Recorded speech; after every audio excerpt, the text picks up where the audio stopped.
గీత దాటొద్దు, బూందాతనం మరవద్దు. ఎవరంటారు? CS chief secretary అంటున్నాడు. ఏందట మరి? విధులకు కట్టుబడి ఉండండి, క్రమశిక్షణ పాటించండి. మీకు ఒక వీడియో చూడండి ఒకసారి.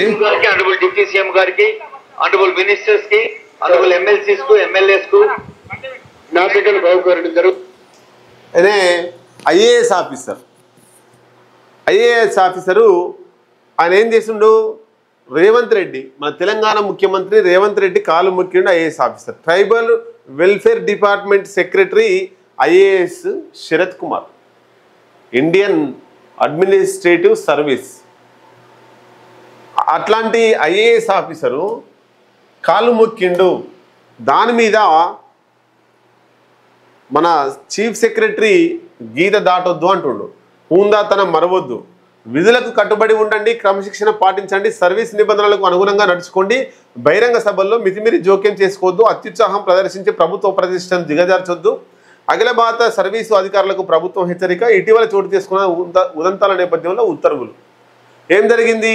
ఆ షరతు ఎవరైతే రేవంత్ రెడ్డి కాలు మొక్కిండో అదంతా కూడా పెద్ద రాష్ట్ర వ్యాప్తంగా చర్చ నడిచింది. ఎందుకు? కేసీఆర్ కూడా గిట్లనే కాలు మొక్కించుకుంటాడు ఐఏఎస్ ఆఫీసర్లతోటి, ఐపీఎస్ ఆఫీసర్లతోటి అని చెప్పి అప్పుడు కేసీఆర్ మీద పెద్ద వ్యతిరేకత కూడా వచ్చింది.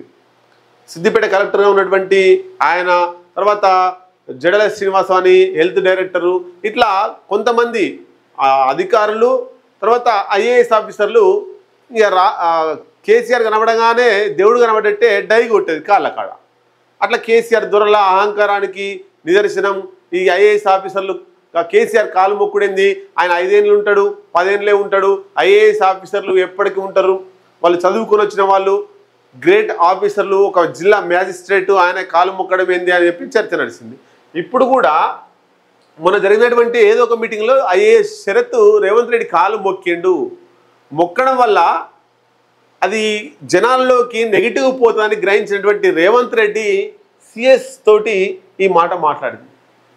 సిఎస్ తోటి, మన చీఫ్ సెక్రటరీ తోటి ఏమని? నిబంధనలకు అనుగుణంగా నడుచుకోవాలి, గీత దాటొద్దు అన్నాడు. రేవంత్ రెడ్డి చెప్పిస్తున్నాడు ఈయనతోటి. ఎందుకు మరి రేవంత్ రెడ్డి వ్యతిరేకంగా ఈ సిఎస్ చెప్పే అవకాశం ఉందా? మన chief secretary, Telangana chief secretary చెప్తాడా? ఎందుకంటే తెలంగాణ ప్రభుత్వమే చీఫ్ సెక్రటరీని నియమించింది.